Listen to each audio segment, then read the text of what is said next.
students. Myself Ms. Rachna Jain, Associate Professor, Department of English, Government PG College, Rajgarh, Alwar. Today in this video lecture, I will explain you the text of the famous essay of studies written by Francis Bacon.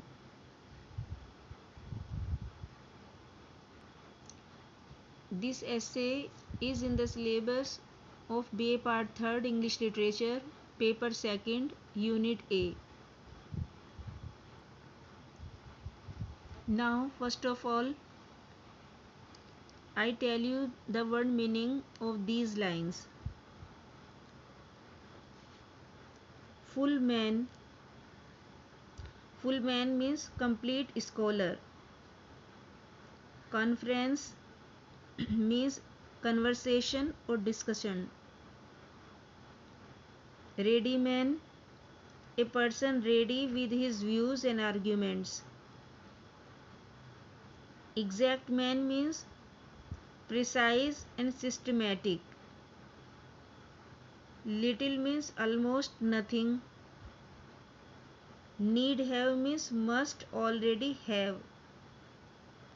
Memory means faculty of remembering. Confer means talk, discuss.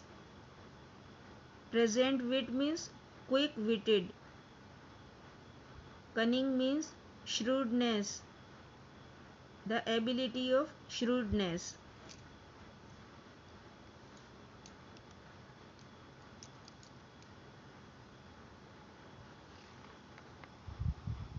Bacon's essay of studies in which these lines occur is replete with the most precious gems of practical wisdom and significant instructions for effective reading. These lines are among the most quoted passages of Bacon. Here the author describes the great advantages of reading, discussion, and writing. Here Bacon highlights the advantage that a reader reaps through various aspects of studies. That is, from reading, discussing, and writing, which are of great significance and help in different ways. Reading of books makes a person complete. Reading develops faculties of comprehension and judgment. It makes him a profound scholar, full of the wisdom of the ages. The habit of discussion and exchange of ideas with others sharpens the intellect and makes the person quick-witted, ready with his ideas and arguments in support of his own assertion or against the arguments of others, suitable to the occasion. Similarly, the habit and practice of writing makes a person disciplined and orderly in the expression of his views. He becomes systematic and precise. So here Bacon means to say reading helps in the overall development of a reader's personality. He gains in knowledge and information. If a person develops the art of writing, he imposes on himself a discipline which helps him to be precise and systematic. And if a person discusses what he has read, he develops the ability of producing argument in his favor or against his adversary's contention. So he is always ready with his knowledge to use it even at the moment's notice. Now I tell you the word meanings of these lines. Histories means the study of history. Wise means by the knowledge and experience. Poets means study of poets or poetry.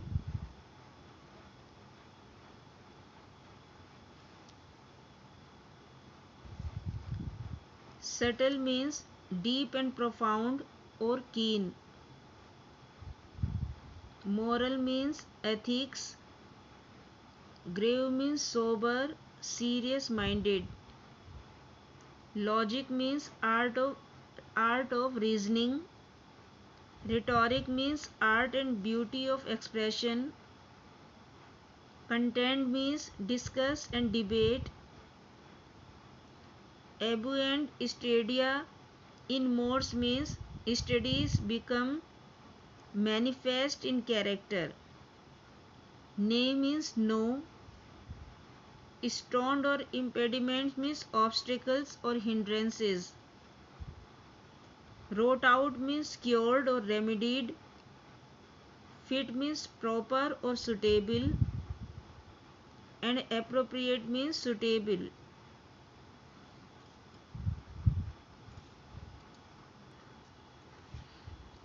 This passage occurs in the famous essay entitled Of Studies, written by Sir Francis Bacon, the great prose writer of the late 16th and early 17th century, who imported into English literature a new form, the essay, and hence he is rightly called the father of English essays. In the present essay, Bacon is talking about studies. He has described the functions of studies, the danger of devoting too much time of studies, the desirability of blending the knowledge of books with the practical experience of life, and the attitudes of different kinds of readers towards studies. Next, he describes the real aim of studies, the kind of books, and the manner in which they should be read. He also describes the advantages of reading, discussing, and writing. Here in these lines, Bacon describes the usefulness of studying different subjects to develop different faculties of the mind. He tells that the character of a person is reflected in and sharp sharpened by studies. Bacon tells that the study of different subjects is useful. It helps the students in different ways. The study and the knowledge of history makes a student wise because he becomes aware of the deeds and the exploits of great men during different times and under different circumstances. Poetry is based on the exercise of imagination, which is primarily an exercise of the mind, and as such poetry makes a student of poetry sharp and incisive in intellect. The student of mathematics similarly develops the subtlety because the problem of mathematics need great concentration and keen observation to become aware of the implied difficulties. Similarly, the study of natural and moral philosophy makes the student profound and grave. They develop in a person depth of scholarship and the sobriety of temper. The study of logic and rhetoric is likewise helpful in the development and the cultivation of the ability and art of debating and impressive conversation.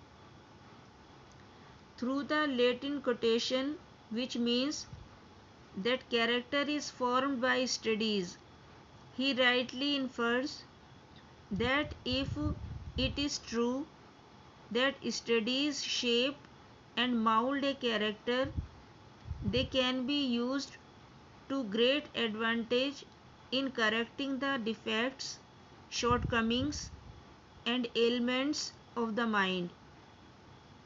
Bacon has a very quick eye for analogies.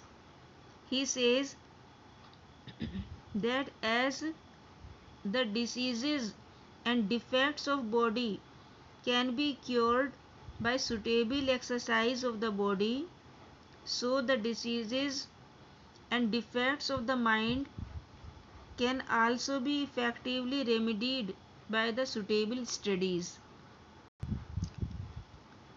Now I explained you the important passages of the essay of studies. In the next video, I will give you the brief summary or critical analysis of the essay of studies. Thank you for listening to my presentation. I hope you enjoyed it. Thank you.